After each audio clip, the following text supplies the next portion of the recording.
मनुष्य की इच्छाएं अनंत होती हैं। उसकी आवश्यकताएं भी अनगिनत होती हैं। जन्म से लेकर मृत्यु तक आवश्यकताओं का चक्र बिना रुके चलता रहता है। लेकिन इच्छा और आवश्यकताओं में अंतर है। इच्छाएं विविध और व्यापक हो सकती हैं।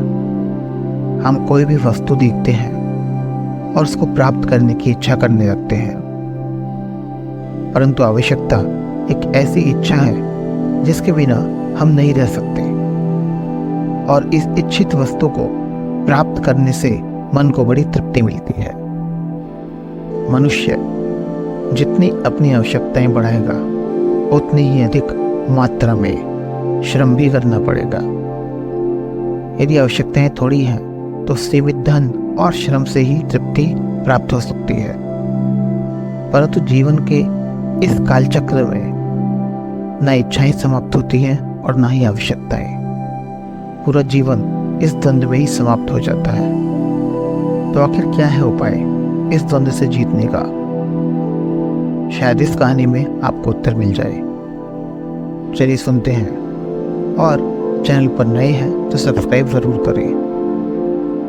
एक बार महात्मा बुद्ध के पास एक व्यक्ति आया और बोला, मैं बड़ा दुखी हूं, कोई उपाय बताइए इससे छुटकारा पाने का।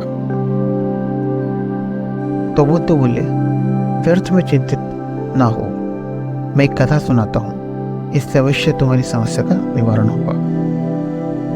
एक बार एक नगर में एक बड़ा ही उदार और परोपकारी व्यक्ति रहता था। वो दान दक्षिणा में कोई कसर नहीं छोड़ता था। जो भी उसके दरवाजे पर आता था खाली हाथ नहीं जाता था। एक दिन उसके यहाँ एक आदमी आया और बोला, मैं एक पर्चा बेचना चाहता हूँ। जब उस व्यक्ति ने देखा तो पर्चे पर लिखा था, सदा ना रहें। उस व्यक्ति को समझ नहीं आया, और फिर भी दूसरे व्यक्ति की सहायता करने के लिए उसने वो पर्चा खरीद लिया और अपनी पगड़ी में बांध लिया। दुर्भाग्य से उससे जलने वाले कुछ लोगों ने राजा से उसकी शिकायत कर दी और उसको जेल में डाल दिया गया। जेल में कुछ दिन बीत गए और उसको समझ नहीं आ रहा था कि क्या करे। अचानक उसे याद आया कि उसकी पगड़ी में उसने एक पर्चा रखा था। उसने वापस पर्चा निकाला और उसको पढ़ते ही उसकी आंखों में चमक आ गई। उसने मन ही मन सोचा, अरे मैं बेकार में ही इतनी चिंता कर रहा था। जब सुख के दिन सदा ना रहे तो दुख के दिन भी सदा ना रहेंगे। ये सोचते सोचते ही उसको खुशी के मारे हंसी आ गई और बहुत देर तक हंसता रहा।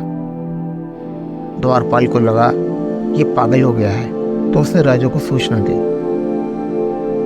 राजा ने उसको बुलाया और पूछा, कहीं तुम पागल तो नहीं हो गए? तो उसने कहा, महाराज, सुख और दुख तो जीवन के दो पहलू हैं। आदमी दुखी क्यों होता है? सुख दुख के दिन तो सदा बदलते रहते हैं। आज सुख है तो कल दुख भी आ सकता है, इसमें चिंता क्यों करनी है? ये सुनकर राजा को भी समझ आ गया कि वो बिल्कुल सही कह रहा है। राजा ने उसको स्वतंत्र करके घर भेज दिया, और अब वो व्यक्ति और भी आनंद से रहने लगा, क्योंकि अब उसको पता था कि सुख के साथ साथ दुख के भी दिन हमेशा नहीं रहते। ये कहानी सुनकर बुद्ध के पास आए व्यक्ति का मन भी शांत हो गया और वो भी अपने घर की ओर निकल पड़ा।